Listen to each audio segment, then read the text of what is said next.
ചേർത്തല ബിന്ദു പത്മനാഭൻ കൊലക്കേസിൽ പ്രതി സെബാസ്റ്റ്യന്റെ നിർണായക വെളിപ്പെടുത്തൽ. ബിന്ദുവിനെ കൊലപ്പെടുത്തിയെന്ന സെബാസ്റ്റ്യന്റെ കുറ്റസമ്മതം. ജൈനമ തിരോധാന കേസിൽ ചോദ്യം ചെയ്യലിനിടയിലാണ് ബിന്ദുവിനെ കൊന്നുവെന്ന് പ്രതി സമ്മതിച്ചത്. കുറ്റസമ്മതമൊഴി ക്രൈംബ്രാഞ്ച് കോടതിയിൽ ഹാജരാക്കി. സെബാസ്റ്റ്യനുമായി വേളാങ്കണ്ണിയിൽ ക്രൈംബ്രാഞ്ച് തെളിവെടുപ്പ് നടത്തും. ശരണ്യ സ്നേഹജൻ കൂടുതൽ വിവരങ്ങളുമായി നമുക്കൊപ്പം ചേരുകയാണ്. ശരണ്യ, ഒടുവിൽ സെബാസ്റ്റ്യൻ കുറ്റസമ്മതം നടത്തിയിരിക്കുകയാണോ? ആര്യ, ഈ കേസിൽ ഏറ്റവും നിർണായകമായ ഘട്ടത്തിലേക്ക് ക്രൈംബ്രാഞ്ച് കടന്നിരിക്കുന്നു എന്നുള്ളതാണ്. ജൈനമ തിരോധാന കേസുമായി ബന്ധപ്പെട്ട് ചോദ്യം ചെയ്യലിനിടയിലാണ് ക്രൈംബ്രാഞ്ചിനോട് ബിന്ദു പത്മനാഭനെ കൊലപ്പെടുത്തി എന്നുള്ള കാര്യം സെബാസ്റ്റ്യൻ സമ്മതിച്ചിരിക്കുന്നത്. സെബാസ്റ്റ്യൻ ഇത്തരത്തിൽ ബിന്ദുവിനെ കൊലപ്പെടുത്തിയെന്ന ഉള്ള കുറ്റസമ്മത മൊഴിയാണ് ക്രൈംബ്രാഞ്ച് ഇന്നലെ കസ്റ്റഡി അപേക്ഷയ്ക്കായി കോടതിയിൽ ഹാജരാക്കിയത് എന്നുള്ളതാണ്. ഈ കുറ്റസമ്മത മൊഴി ഉൾപ്പെടെ പരിഗണിച്ചാണ് സെബാസ്റ്റ്യനെ 6 ദിവസത്തേക്ക് ബിന്ദു പത്മനാഭൻ കേസിൽ ചോദ്യം ചെയ്യുന്നതിനായി ക്രൈംബ്രാഞ്ചിന് വിട്ടു നൽകിയിട്ടുള്ളത്. ഇപ്പോൾ ആലപ്പുഴ ക്രൈംബ്രാഞ്ചിന്റെ കസ്റ്റഡിയിലാണ്. ഇത് സംബന്ധിച്ച് കൂടുതൽ വിശദാംശങ്ങൾ ഇയാൾ അന്വേഷണ സംഘത്തോട് പറഞ്ഞതായാണ് ഇന്നലത്തെ ചോദ്യം ചെയ്യലടക്കം വ്യക്തമാക്കിയിട്ടുണ്ടെന്നാണ് ഇപ്പോൾ നമുക്ക് അറിയാൻ കഴിഞ്ഞിട്ടുള്ളത്. പ്രധാനമായും ബിന്ദു പത്മനാഭനായി സംസ്ഥാനത്തിന്റെ പുറത്ത് പലയിടങ്ങളിൽ ഇയാൾ സഞ്ചരിച്ചിട്ടുണ്ട്. അവിടെ എവിടെയോ ആണ് മൃതദേഹം മറവ് ചെയ്തിട്ടുള്ളത് എന്നുള്ള സൂചന കൂടി ലഭ്യമാകുന്നുണ്ട്. വേളാങ്കണ്ണി, ബാംഗ്ലൂർ, കുടക് അടക്കമുള്ള ഇടങ്ങൾ, കണ്ണൂരിലും ഇയാൾ പോയിട്ടുണ്ട് ബിന്ദുവുമായി. അത്തരത്തിൽ ആ ഇടങ്ങളിൽ എവിടെ വേളാങ്കണ്ണിയിൽ എന്തായാലും ഇപ്പോൾ തെളിവെടുപ്പിന് കൊണ്ടുപോകുമെന്നുള്ള കാര്യം നമുക്ക് ഉറപ്പായി കഴിഞ്ഞിട്ടുണ്ട്. അത്തരത്തിൽ എവിടെയാണ് ബിന്ദുവിന്റെ മൃതദേഹം മറവ് ചെയ്തിട്ടുള്ളത്. ഏറ്റവും പ്രധാനപ്പെട്ടത് ബിന്ദു പത്മനാഭന്റെ മൃതദേഹം കണ്ടെത്തുക എന്നുള്ളതാണ്. അതിനു വേണ്ടിയുള്ള തെളിവെടുപ്പ് അടക്കമുള്ള കാര്യങ്ങൾ വരും ദിവസങ്ങളിൽ ഉണ്ടാകും എന്നുള്ളതാണ്. അന്യ സംസ്ഥാനങ്ങൾ ഉൾപ്പെടെ സെബാസ്റ്റ്യനുമായി തെളിവെടുപ്പിനായി അന്വേഷണ സംഘം പോകും. ഈ കേസിൽ ഏറ്റവും നിർണായകം, അതായത് ജൈനമ്മ തിരോധാന കേസ് വരുന്നതിന് മുൻപ് തന്നെ 2006 ബിന്ദു പത്മനാഭൻ മിസ്സിംഗ് ആണ്. 2017 ബിന്ദു പത്മനാഭന്റെ സഹോദരൻ ബിന്ദുവിനെ കാണാനില്ല എന്ന് ചൂണ്ടിക്കാട്ടി പരാതി നൽകുന്നത്. ചേർത്തല കടക്കരപ്പള്ളി സ്വദേശിനിയായിരുന്നു ബിന്ദു. 3 ഏക്കറോളം വരുന്ന കോടികൾ വിലമതിക്കുന്ന സ്വത്തിന്റെ ഉടമയായിരുന്നു. ബിന്ദു പത്മനാഭന്റെ പേരിലുള്ള സ്വത്തുക്കളൊക്കെ തന്നെ വ്യാജരേഖകൾ ചമച്ചും വ്യാജ മുക്തിയാർ ഉണ്ടാക്കിയും ആൾമാറാട്ടം നടത്തിയും സെബാസ്റ്റ്യൻ തട്ടിയെടുത്തിരുന്നു. അന്വേഷണ സംഘം 2017 ഇക്കാര്യങ്ങൾ കണ്ടെത്തി. കാരണം ബിന്ദു പത്മനാഭന്റെ സഹോദരൻ നൽകിയ പരാതിയിൽ തന്നെ ഇത്തരത്തിൽ സഹോദരിയുടെ പേരിലുള്ള സ്വത്തുക്കൾ ഉൾപ്പെടെ തട്ടിയെടുത്തതിനു ശേഷം സഹോദരിയെ കാണാനില്ല, അതായത് അത്തരത്തിൽ കൊലപ്പെടുത്തിയെന്ന് സൂചന നൽകിക്കൊണ്ടുള്ള ഈ ബിന്ദു പത്മനാഭന് പകരം ബിന്ദുവിന്റെ ഇടപ്പള്ളിയിലുള്ള സ്വത്തുക്കൾ വിൽപ്പന നടത്തുന്നതിന് വേണ്ടി മറ്റൊരു സ്ത്രീയെയാണ് ആലപ്പുഴയിൽ നിന്ന് എത്തിച്ചതടക്കം അവരുടെ അഡ്രസ്സ് സഹിതം നൽകിയായിരുന്നു ബിന്ദുവിന്റെ സഹോദരൻ പരാതി നൽകിയത്. ആ പരാതിയുടെ അടിസ്ഥാനത്തിൽ ആണ് ചേർത്തല പോലീസ് അന്ന് അന്വേഷണം നടത്തി. ചേർത്തല ഡിവൈഎസ്പി AG ലാലിന്റെ നേതൃത്വത്തിലായിരുന്നു അന്വേഷണം. കുത്തിയതോട് പോലീസ് സ്റ്റേഷനിൽ കുത്തിയതോട് CIക്ക് നൽകിയ പരാതി പട്ടണക്കാട് SHO ആണ് FIR ഇട്ട് സ്വീകരിക്കുന്നത്. അതിനുശേഷം പിന്നീട് ഈ കേസ് വലിയ ഡെവലപ്മെന്റ്സിലേക്ക് പോയില്ല എന്നുള്ളതാണ്. അതായത് ബിന്ദു പത്മനാഭനെ സ്വത്തുക്കൾ തട്ടിയെടുത്തു എന്നുള്ളത് കണ്ടെത്തിയതിനപ്പുറത്തേക്ക് പോലീസ് ബിന്ദു തിരോധാന കേസിൽ സെബാസ്റ്റ്യനെതിരെ തെളിവില്ല എന്നുള്ള രീതിയിൽ കൃത്യമായ ഒരു അന്വേഷണം നടത്തിയിട്ടില്ല എന്ന ഗുരുതരമായ ആരോപണങ്ങളൊക്കെ നിലനിൽക്കുന്നുണ്ട്. സാമ്പത്തികം, അതായത് അന്ന് ഇടപ്പള്ളിയിലെ സ്ഥലം ഉൾപ്പെടെ വിറ്റ കോടികൾ സമ്പാദിച്ച ആളായിരുന്നു സെബാസ്റ്റ്യൻ. അതുകൊണ്ട് തന്നെ സെബാസ്റ്റ്യന്റെ പണം വാങ്ങി പോലീസ് ബിന്ദുവിന്റെ തിരോധാനത്തെ സംബന്ധിച്ച് മൗനം പാലിച്ചു എന്നുള്ള ആക്ഷേപം നിലനിൽക്കുന്നതിനിടയിലാണ് ഇത്രയും വർഷങ്ങൾക്ക് ശേഷം മറ്റൊരു അന്വേഷണ സംഘത്തിന് മുന്നിൽ സെബാസ്റ്റ്യൻ ബിന്ദു പത്മനാഭനെ കൊലപ്പെടുത്തി എന്നുള്ള കുറ്റസമ്മത മൊഴി നൽകിയിരിക്കുന്നു എന്നുള്ളതാണ് വളരെ പ്രധാനപ്പെട്ടത്. ജൈനമ തിരോധാന കേസ് ചോദ്യം ചെയ്യുന്ന ഘട്ടത്തിൽ തന്നെ ആലപ്പുഴയിലെ ക്രൈംബ്രാഞ്ച് സംഘവും അവിടെ ഉണ്ടായിരുന്നു. ഈ 2 ടീമുകളുടെയും സാന്നിധ്യത്തിൽ തന്നെയാണ് ഇത്തരത്തിൽ ഈ ബിന്ദു സെബാസ്റ്റ്യനുമായി ബന്ധപ്പെട്ടുള്ള കസ്റ്റഡി കാലാവധിയിലെ ചോദ്യം ചെയ്യൽ അടക്കമുള്ള കാര്യങ്ങൾ മോണിറ്റർ ചെയ്തത്. അതിനകത്താണ് ജൈനമ്മ കേസുമായി ബന്ധപ്പെട്ട് ആണ് സെബാസ്റ്റ്യൻ ആദ്യമായി പിടിയിലാകുന്നത്. കാരണം ഏറ്റുമാനൂർ സ്വദേശിയായി ജൈനമ്മയെ കൊലപ്പെടുത്തിയതുമായി ബന്ധപ്പെട്ട ജൈനമ്മയുടെ രക്തക്കറകൾ ഉൾപ്പെടെ സെബാസ്റ്റ്യന്റെ വീടിനകത്ത് നിന്ന് കണ്ടെത്തിയിട്ടുണ്ടായിരുന്നു. മൃതദേഹങ്ങൾ മുറിച്ച് കഷ്ണങ്ങളാക്കി ഇയാൾ നശിപ്പിച്ചു എന്നുള്ളതാണ് അന്വേഷണ സംഘത്തിന്റെ നിഗമനം. അത് പള്ളിപ്പുറത്തെ ദുരൂഹത നിറഞ്ഞ സെബാസ്റ്റ്യന്റെ വീടിനകത്ത് ആണ് എന്നുള്ളത് തന്നെയാണ് കരുതുന്നത്. അത്തരത്തിൽ ഒരു ജൈനമ്മ കേസിൽ പിടിവീണതോടുകൂടിയാണ് അതീവ സൂത്രശാലി എന്ന് അന്വേഷണ സംഘങ്ങൾ വിലയിരുത്തുന്ന സെബാസ്റ്റ്യനെ കുറച്ചുകൂടി ബ്രേക്ക് ചെയ്യാനായിട്ട് അന്വേഷണ സംഘത്തിന് കഴിഞ്ഞത്. ജൈനമ്മ കേസിൽ ഈ രക്തസാമ്പിളുകളുടെ ശാസ്ത്രീയ പരിശോധന ഉൾപ്പെടെ വന്നതോടുകൂടി സെബാസ്റ്റ്യൻ വലയിലാവുകയായിരുന്നു. അതിനുശേഷമാണ് ഈ ബിന്ദു പത്മനാഭൻ അടക്കമുള്ള വിഷയങ്ങൾ ഇയാളിലേക്ക് കൂടുതൽ കാര്യങ്ങൾ തേടാനായി കഴിഞ്ഞിട്ടുള്ളത്. എന്തായാലും ഏറ്റവും പ്രധാനപ്പെട്ടത് ഈ കേസ് നമുക്കറിയാം 2017 രജിസ്റ്റർ ചെയ്ത കേസിനകത്ത് പിന്നീട് ഇത്തരത്തിൽ ഈ ബിന്ദു പത്മനാഭനുമായി ബന്ധപ്പെട്ടുള്ള കൊലപാതക കുറ്റം ചുമത്തുന്നത്, അതായത് പഴയ 302 വകുപ്പ് ചുമത്തുന്നത് ഒരു മാസം മുമ്പാണ്. ഒരു മാസം മുമ്പ് മാത്രമാണ് ക്രൈംബ്രാഞ്ചിന് അത്തരത്തിലൊരു ഇയാൾ കൊലപ്പെടുത്തി എന്ന് സ്ഥിരീകരിക്കുന്ന രീതിയിലുള്ള ഒരു വകുപ്പ് അപ്ഗ്രേഡ് ചെയ്തുകൊണ്ടുള്ള റിപ്പോർട്ട് കോടതിയിൽ ക്രൈംബ്രാഞ്ച് CI ഹേമന്ത് സമർപ്പിച്ചത്. ആ ഒരു ഘട്ടത്തിൽ തന്നെ ഈ 302 എന്നുള്ള വകുപ്പ് നൽകുമ്പോൾ അതിന് സാധൂകരിക്കുന്ന രീതിയിലുള്ള കുറ്റസമ്മത മൊഴി പോലീസിന് ലഭ്യമായിട്ടുണ്ട് എന്നുള്ളതാണ് മനസ്സിലാക്കാൻ കഴിയുന്നത്.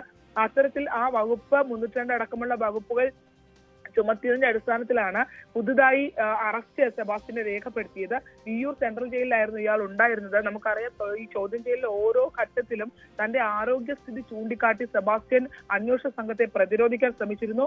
കോട്ടയം ജയിലിൽ ആയിരുന്നു, ഏറ്റുമാനൂർ കോടതിയുടെ കീഴിൽ റിമാൻഡിലായിരുന്ന സെബാസ്റ്റ്യൻ കോട്ടയം ജില്ലാ ജയിലിലായിരുന്നു ഉണ്ടായിരുന്നത്. പക്ഷെ അവിടെയും പ്രമേഹമൊക്കെ സംബന്ധിച്ച് തന്റെ ആരോഗ്യസ്ഥിതി ചൂണ്ടിക്കാട്ടി കൂടുതൽ മെച്ചപ്പെട്ട സൗകര്യങ്ങൾ വേണമെന്ന് ആവശ്യപ്പെട്ടുകൊണ്ടാണ് പിന്നീട് ഇയാളുടെ ആരോഗ്യസ്ഥിതിയും പരിഗണിച്ചാണ് ഇയാളെ വിയ്യൂർ സെൻട്രൽ ജയിലിലേക്ക് മാറ്റിയത്. അവിടെ നിന്നാണ് ഇന്നലെ ചേർത്തല കോടതിയിലേക്ക് സെബാസ്റ്റ്യനെ എത്തിച്ചത്. എന്തായാലും ഇത്രയും നാളും തെളിയാതെ കിടന്ന കേസിൽ ഒരു കുറ്റസമ്മത മൊഴി ബിന്ദു പത്മനാഭനെ സെബാസ്റ്റ്യൻ കൊലപ്പെടുത്തി എന്നുള്ള അവരുടെ സ്വത്തുക്കൾ ഉൾപ്പെടെ തട്ടിയെടുക്കുന്നതായിരുന്നു പ്രധാന ലക്ഷ്യം എന്നുള്ളതാണ് മനസ്സിലാക്കാൻ കഴിയുന്നത്. അങ്ങനെ അവരെ കൊലപ്പെടുത്തിയെന്നും പലയിടങ്ങളിലും ബിന്ദുവും അന്യ സംസ്ഥാനങ്ങൾ ഉൾപ്പെടെ പലയിടങ്ങളിൽ ബിന്ദുവും സെബാസ്റ്റ്യനും ഉൾപ്പെടെ സഞ്ചരിച്ചിട്ടുണ്ട് എന്നും അവിടെ എവിടെയോ വെച്ച് മൃതദേഹം മറവ് ചെയ്തിട്ടുണ്ട് എന്നുള്ള സൂചനയാണ് ഇപ്പോൾ അന്വേഷണ സംഘത്തിൽ ലഭിക്കുന്നത്. ഏറ്റവും പ്രധാനപ്പെട്ട വെല്ലുവിളി ബിന്ദു പത്മനാഭനെ എവിടെയാണ് മറവ് ചെയ്തതടക്കമുള്ള വിശദാംശങ്ങൾ ലഭ്യമാകേണ്ടതുണ്ട്. എന്തായാലും വരും ദിവസങ്ങൾ ബിന്ദു പത്മനാഭൻ കേസിൽ, കടക്കരപ്പള്ളി സ്വദേശിനിയായ ബിന്ദു പത്മനാഭൻ കേസിൽ ഏറ്റവും പ്രധാനപ്പെട്ട കടമ്പയിലേക്ക് അന്വേഷണ സംഘം കടക്കും. തീർച്ചയായും ശരണ്യ ആണ് വിവരങ്ങൾ പങ്കുവച്ചുകൊണ്ടിരിക്കുന്നത്. ചേർത്തല ബിന്ദു പത്മനാഭൻ കൊലക്കേസിൽ പ്രതി സെബാസ്റ്റ്യന്റെ നിർണായക വെളിപ്പെടുത്തലാണ് ഈ ഘട്ടത്തിൽ പുറത്തു വന്നിട്ടുള്ളത്. ന്യൂസ് 18 ആണ് ആദ്യമായി പ്രേക്ഷകരിലേക്ക് ഈ വാർത്ത എത്തിക്കുന്നത്. ബിന്ദുവിനെ കൊലപ്പെടുത്തിയതെന്ന് തന്റെ സെബാസ്റ്റ്യൻ കുറ്റസമ്മതം നടത്തിയിരിക്കുന്നു എന്നുള്ളതാണ്. ശരണ്യ, നമുക്കറിയാം ഈ തുടക്കഘട്ടത്തിലൊക്കെ ഈ ഒരു കൊടും ക്രിമിനലാണ് സെബാസ്റ്റ്യൻ എന്നുള്ള നിഗമനം പോലീസിനുണ്ടായിരുന്നു എങ്കിൽ പോലും ഇതിലേക്ക് അത് തെളിയിക്കുന്ന തരത്തിൽ ശക്തമായ തെളിവിലേക്ക് എത്താൻ പല ഘട്ടങ്ങളിലും അന്വേഷണ സംഘത്തിന് കഴിഞ്ഞിരുന്നില്ല എന്നുള്ളതാണ്. ഒന്നാമതായിട്ട് ഈ ചോദ്യം ചെയ്യലിനോടക്കം ഒരു തരത്തിലും ഈ സെബാസ്റ്റ്യൻ സഹകരിക്കുന്നുണ്ടായിരുന്നില്ല എന്നതാണ് പോലീസിനെ വലച്ച ഒരു പ്രധാനപ്പെട്ട ഒരു ഘടകം. അതിനപ്പുറം ഈ ശാസ്ത്രീയ പരിശോധനാ ഫലങ്ങളൊക്കെ പുറത്തു വരുന്നതിലെ കാലതാമസം, അതൊക്കെ ശക്തമായ തെളിവുകൾ സെബാസ്റ്റ്യനെതിരെ ശേഖരിക്കുന്നതിൽ ഒരു കാലതാമസം വരുത്തുന്നുണ്ട്. അല്ലെങ്കിൽ അതിലൊക്കെ അന്വേഷണം പല ഘട്ടങ്ങളിലും വഴിമുട്ടുമോ എന്ന് നമ്മളെല്ലാവരും ഭയപ്പെട്ടിരുന്നൊരു സമയമുണ്ട്. പക്ഷെ അതിനെയൊക്കെ മറികടന്നുകൊണ്ട് ഇപ്പോൾ ഈ കുറ്റസമ്മതം മൊഴി തന്നെ സെബാസ്റ്റ്യന്റെ ഭാഗത്ത് നിന്ന് തന്നെ ഈ കുറ്റസമ്മതം വരുമ്പോൾ ഇനിയും മറ്റുള്ള സ്ത്രീകളുടെ തിരോധാന കേസ് അടക്കം തെളിയിക്കുന്നതിൽ അതൊരു നിർണായക ഘടകമായി മാറില്ലേ? തീർച്ചയായിട്ടും ഐഷ തിരോധാന കേസിലും സെബാസ്റ്റ്യനെതിരെ കൊലക്കുറ്റം ചുമത്താനുള്ള നീക്കത്തിൽ തന്നെയാണ് അന്വേഷണ സംഘമുള്ളത്. ഇപ്പോൾ ചേർത്തല CIയുടെ നേതൃത്വത്തിലുള്ള സംഘമാണ്, 9 അംഗ സംഘമാണ് ഐഷ തിരോധാന കേസ് അന്വേഷിക്കുന്നത്. നമുക്കറിയാം, സെബാസ്റ്റ്യനുമായി ബന്ധപ്പെട്ടുള്ള സ്ത്രീകളുടെ തിരോധാനത്തിൽ 5 സ്ത്രീകളുടെ തിരോധാനവുമായി ബന്ധപ്പെട്ട് 5 സ്ത്രീകളുടെ പഴയ തിരോധാന കേസുകളാണ് പോലീസ് റീഓപ്പൺ ചെയ്ത് അന്വേഷിച്ചുകൊണ്ടിരിക്കുന്നത്. അതിൽ ഏറ്റവും പ്രധാനപ്പെട്ടത് ബിന്ദു പത്മനാഭന്റെ കേസായിരുന്നു. Bindu Padmanabhan case crime branch close ചെയ്തിട്ടില്ലായിരുന്നു, അത് അന്വേഷിച്ചുകൊണ്ടേയിരുന്ന കേസാണ്. പക്ഷേ അത് ഒരു തിരോധാന മിസ്സിംഗ് കേസ് എന്നതിനപ്പുറത്തേക്ക് ഇപ്പോൾ അതൊരു കൊലപാതക കേസായി മാറുകയും കുറ്റസമ്മത മൊഴിയടക്കമുള്ള നിർണായക കടമ്പയിലേക്ക് അന്വേഷണ സംഘം കടക്കുകയും ചെയ്തിട്ടുണ്ട്. പക്ഷേ ഇതിൽ ഏറ്റവും പ്രധാനപ്പെട്ടത് ഇനി ഐഷ ചേർത്തല വാർനാട് സ്വദേശിയായ ഐഷ എന്ന സ്ത്രീയുടെ കൊലപാതകവുമായി ബന്ധപ്പെട്ട് ഈ സ്ത്രീകളെല്ലാം കൊല്ലപ്പെട്ടിട്ടുണ്ട് എന്നുള്ളത് തന്നെയാണ് അന്വേഷണ സംഘത്തിന്റെ നിഗമനം. അതുകൊണ്ട് തന്നെ ഐഷ കേസിൽ നിർണായകമായ ചില ചുവടുവെപ്പുകളിലേക്ക് അന്വേഷണ സംഘം നീങ്ങുമെന്നുള്ളതാണ്. ഐഷ ഏറ്റവും ഒടുവിൽ കാണാതാകുന്ന ദിവസം പോയത് ചേർത്തല പള്ളിപ്പുറത്ത് സെബാസ്റ്റ്യന്റെ വീട്ടിലേക്കാണ് എന്നുള്ള നിർണായക വിവരം അന്വേഷണ സംഘത്തിന് ലഭിച്ചിട്ടുണ്ടെന്നാണ് സൂചന. നമ്മൾ നേരത്തെ പുറത്തു കൊണ്ടുവന്ന റോസമ്മയാണ്. റോസമ്മയുമായി ബന്ധപ്പെട്ടുള്ള കാര്യങ്ങളും പോലീസ് കേന്ദ്രീകരിക്കുന്നുണ്ട്. കാരണം ഐഷയെ റോസമ്മ ഈ സെബാസ്റ്റ്യന്റെ പള്ളിപ്പുറത്തെ വീട്ടിലേക്ക് പണം വാങ്ങുന്നതിനായി പറഞ്ഞു വിട്ടത് വിവരം റോസമ്മയ്ക്ക് അറിയാം എന്നുള്ള നിർണായക വിവരങ്ങളൊക്കെ ഇപ്പോൾ ചേർത്തലയിലെ അന്വേഷണ സംഘത്തിൽ ലഭ്യമായിട്ടുണ്ട്. നേരത്തെ അറിയാം, ഈ ജൈനമ്മ തിരോധാനവുമായി ബന്ധപ്പെട്ടുള്ള വിശദാംശങ്ങൾ ലഭ്യമായ ഘട്ടത്തിൽ പോലും ഈ ആയിഷ തിരോധാനത്തിൽ സെബാസ്റ്റിന് പങ്കുണ്ട് എന്നുള്ളതിനെ സംബന്ധിച്ച് ഒരു വ്യക്തത അന്വേഷണ സംഘത്തിന് ഇല്ലായിരുന്നു. ആയിഷയുടെ കേസ് അൺഡിറ്റക്റ്റഡ് എന്ന് എഴുതി തള്ളിയ ഒരു കേസായി ചേർത്തല പോലീസ് വെച്ചിരിക്കുകയായിരുന്നു. അവിടെ നിന്നാണ് റോസമ്മ എന്ന സ്ത്രീയെ ന്യൂസ് 18 പുറത്തേക്ക് കൊണ്ടുവരുന്നത്. റോസമ്മയുടെ നിർണായകമായ വെളിപ്പെടുത്തൽ, അതായത് സെബാസ്റ്റ്യനും റോസമ്മയും ആയിഷയും തമ്മിൽ അടുത്ത ബന്ധമുണ്ടായിരുന്നു എന്നുള്ള നിർണായകമായ വെളിപ്പെടുത്തൽ ഇയാളുടെ ഭാഗത്ത് റോസമ്മയുടെ ഭാഗത്ത് നിന്ന് ന്യൂസ് 18നോട് ഉണ്ടാകുന്നു. മാത്രമല്ല, സ്വന്തം പേരിലുള്ള സ്ഥലം രജിസ്ട്രേഷൻ നടക്കുന്നതിനായുള്ള പണം ആവശ്യമുള്ളതിന്റെ തലേന്നാണ് ആയിഷ മിസ്സിംഗ് ആവുന്നത്. പണം വാങ്ങാനായി സെബാസ്റ്റിന്റെ അടുത്തേക്ക് പോയ ആയിഷയാണ് എന്ന് റോസമ്മ തറപ്പിച്ച് നമ്മളോട് പറഞ്ഞു. മാത്രമല്ല, മറ്റ് കേസുകളിൽ സമാനമായി പോയ ഇതിനു ശേഷം, അതായത് ആയിഷയെ കാണാതായതിനു ശേഷം പലപ്പോഴായി തന്റെ ഫോണുകളിലേക്ക് ആയിഷ ജീവിച്ചിരിപ്പുണ്ട് എന്ന് വരുത്തുന്നതിന് വേണ്ടിയുള്ള ആയിഷയുടെ ഫോണിൽ നിന്നുള്ള കോളുകൾ വന്നുകൊണ്ടേയിരുന്നു എന്നും റോസമ്മ പറഞ്ഞു. അപ്പോൾ മറ്റ് കേസുകളിൽ സമാനമായ സാഹചര്യമായിരുന്നു.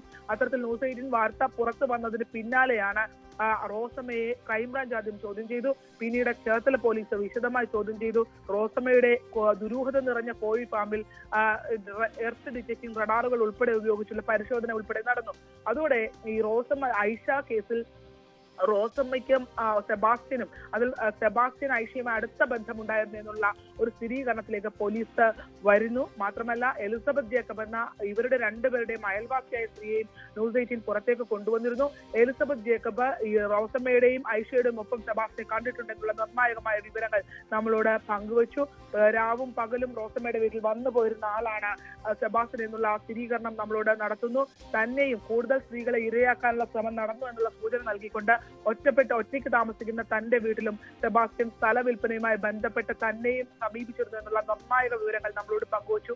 അതിനുശേഷമാണ് ഈ ആയിഷ തിരോധാന കേസ് റീഓപ്പൺ ചെയ്യുന്നതും സെബാസ്റ്റ്യൻ അതിൽ ഇൻവോൾവ്മെന്റ് ഉണ്ട് എന്നുള്ള ഒരു നിഗമനത്തിലേക്ക് അന്വേഷണ സംഘം എത്തുകയും ചെയ്തത്. എന്തായാലും ഇപ്പോൾ ബിന്ദു പത്മനാഭൻ കേസിലേതുപോലെ തന്നെ ആയിഷ തിരോധാന കേസിലെയും സെബാസ്റ്റ്യനിലേക്ക് നയിക്കുന്ന കൃത്യമായ ലീഡുകൾ അന്വേഷണ സംഘം കണ്ടെത്തി തുടങ്ങിയിരിക്കുന്നു എന്നുള്ളതാണ് ലഭ്യമായ വിവരം. ആലപ്പുഴ സ്റ്റേറ്റ് ക്രൈംബ്രാഞ്ചാണ് ബിന്ദു പത്മനാഭൻ കേസ് അന്വേഷിക്കുന്നുണ്ടെങ്കിൽ ആയിഷ തിരോധാന കേസ് അന്വേഷിക്കുന്നത് ചേർത്തല സിഐയുടെ നേതൃത്വത്തിലുള്ള 9 അംഗ സ്പെഷ്യൽ ഇൻവെസ്റ്റിഗേഷൻ ടീമാണ്.